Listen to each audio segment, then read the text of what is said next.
Hello, welcome to David Preisner's Audacity tutorial. My previous tutorial was on installing Audacity on a Windows machine. And I showed you how to download from Audacity from a website, install it, and also how to download the MP3 encoder plugin and install that. So this tutorial, what I want to go over is recording and editing.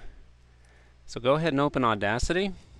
Unless you've checked the Don't Show This Again at Startup, you should be greeted with the welcome screen. I want to go over just a few of the buttons and menus and so on and so forth before we do our first recording. Up here is the menu bar. This is a typical Windows menu bar. It has files, so you can get a new, open, recent files, close, save projects, import, export, and so on and so forth. Edit has the typical undo, redo, and some of the other Audacity specific items. View allows us to make a few changes.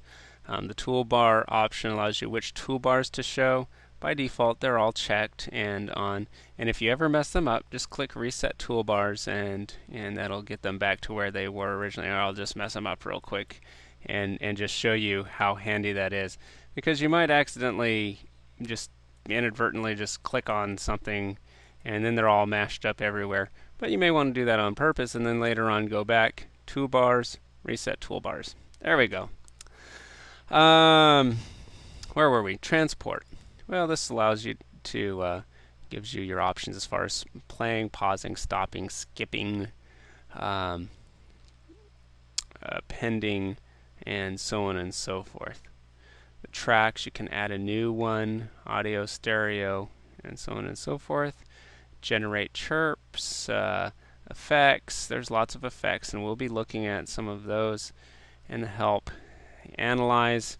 We won't be using that so much in this tutorial at all, actually. So let's look at some of these toolbars. The transport toolbar gives you your basic features as far as pausing, playing, stopping, skipping, going to the beginning, going to the end, and recording.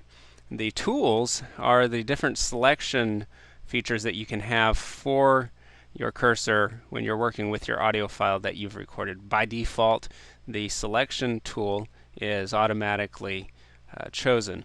The meter toolbar shows the output levels when you're playing your file and the input levels when you're recording your file. The mixer toolbar down here allows you to lower the speaker volume and also lower your input volume should you need to adjust that. And I'm just going to hum here, and I'll lower it and bring it back up so you can hear how that happens. Here we go. So that's how that works. The transcription toolbar, the edit toolbar here is cut, copy, paste. These are just easy buttons for you to manipulate your audio file. This one, trim, that's kind of neat. You make a selection in a sound clip that you've recorded, and it silences everything except what you've selected. This one does just the opposite. Whatever you've selected, when you click it, it makes that silent, which can be handy if you've got like a cough or a sneeze or something in your audio file. You can just select that and either delete it or silence it. Undo, redo. I'm going to skip that one. We're not going to use it. Zooming in, zooming out, fitting your selection to the screen, fitting your project to the screen so you can see what you've recorded. Those are handy. The transcription bar, playing at a specific speed. You can actually play back it up to 3 times faster or just slow it way down so that you're listening to 0.01 times as fast. I can type arrow 1, double clicked on that. Okay. The device toolbar shows you which devices you're recording from, which devices you're playing back on. Your computer may have different options that are shown in here, but the default settings should work as long as your microphone is plugged into the pink plug instead of the green one. We should be okay.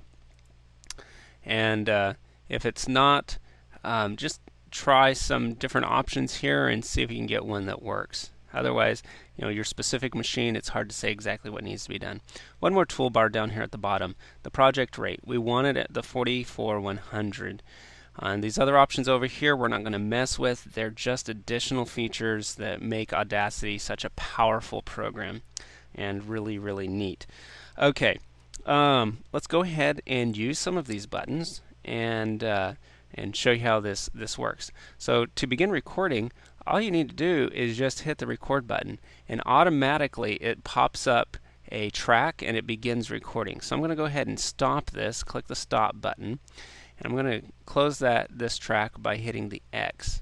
Alright, so let's say I'm reading a book or something, and I want to record a reading. This is really, really good for that.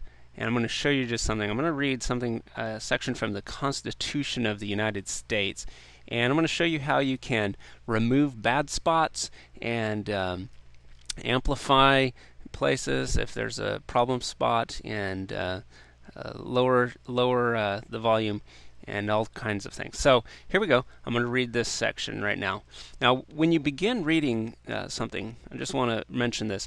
Just leave a second of silence before you start speaking after you've hit the record button. That way your computer can just get into the recording thing, and you don't have to worry about chopping off the front of what you're recording. So here we go.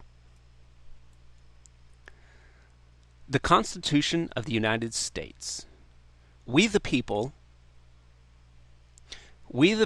of the United States, in order to form a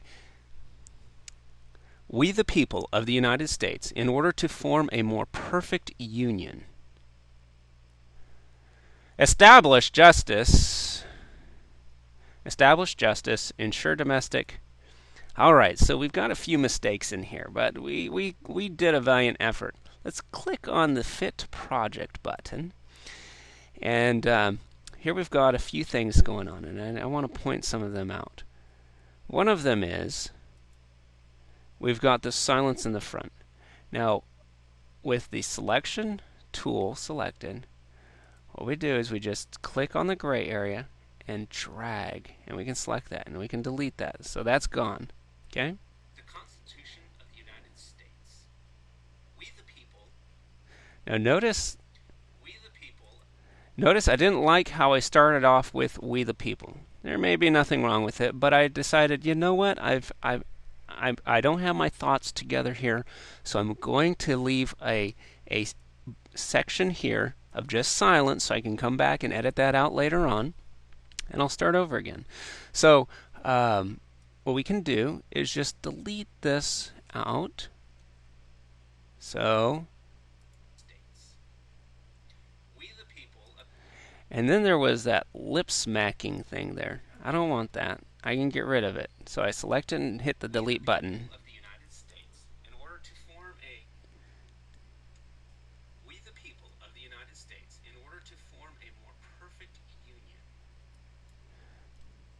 Alright, so I actually had 3 sections here. Okay, I can select and hit the delete key. Select and hit the delete key. Alright, you can also do that through going through Edit and Cut. Cut will work. And we can hit the Cut key down here. But the delete key on the keyboard is so easy to work with. That's what I like to use. Now notice down here, I'm going to hit the play button again. Establish justice. Well, that's kind of loud and obnoxious. That's kind of rude. We can actually edit that. Now I purposely did that to show a contrast. We can actually get the loud spots pulled down some. Okay? Establish justice. Now obviously that sounds better. That section down there is better. But let's say we were going to use this. Can we lower those sounds? Yes, we can. Get the envelope tool.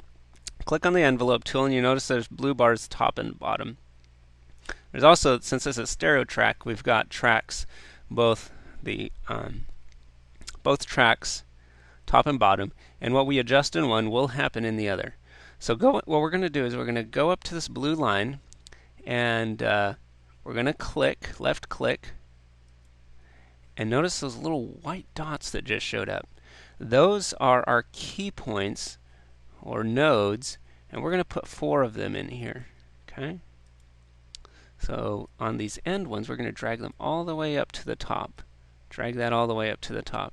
And these middle ones, they allow us to bring the volume down.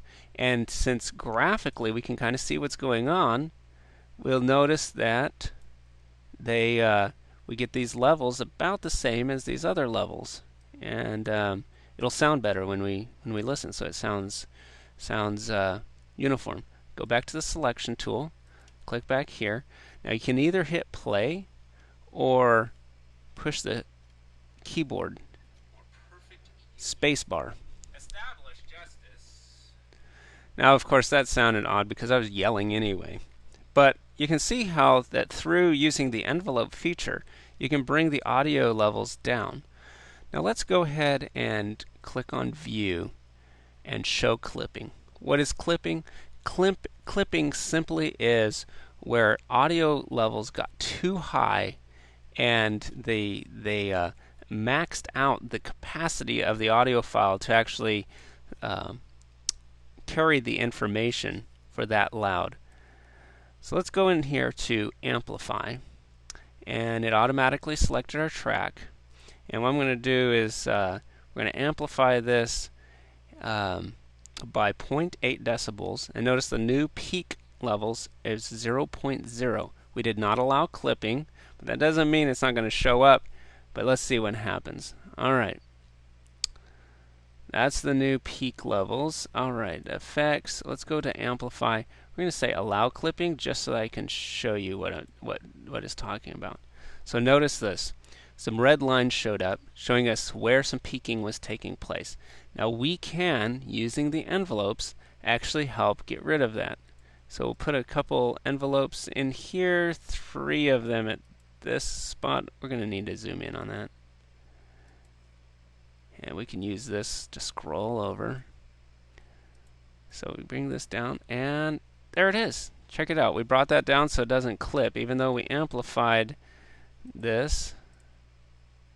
We were able to bring it down so that we didn't have any clipping. Come over here. I'm going to put 3 nodes in here, and there it is. We have no more clipping. We're going to fit project to screen. We're going to see what we've done there.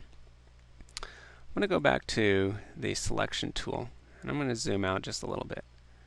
Now let's say I'm going to get rid of that, and I want to continue recording my recording of the Constitution of the United States from here on out. Well, we can do that. What we do is we hit Shift on the keyboard and then press the record. Article 1, Section 1. All legislative powers herein granted shall be vested in a Congress of the United States. Okay. So notice that we have added file, added audio to the end of this audio track. Really cool. Now you can also do a similar feature by just simply, I'm going to resize this, drag that up, simply going to the end of this, and I mute this so we don't have any interference with the audio here. And if we hit just the record without pressing shift, we just hit the record button, it'll open a new track down here, and we'll just continue recording. Hello, you have been listening to a reading of the Constitution of the United States. Alright, so there we go. And we've got our new audio track. I'm going to resize this up here so we can see them all together. Unmute this. I'm going to use my selection tool. I'm going to drag and click here, and we can hit play.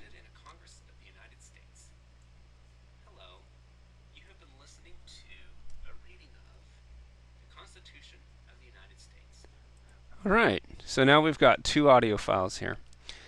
We've done some amplifying, we've chopped some things, we've moved some things.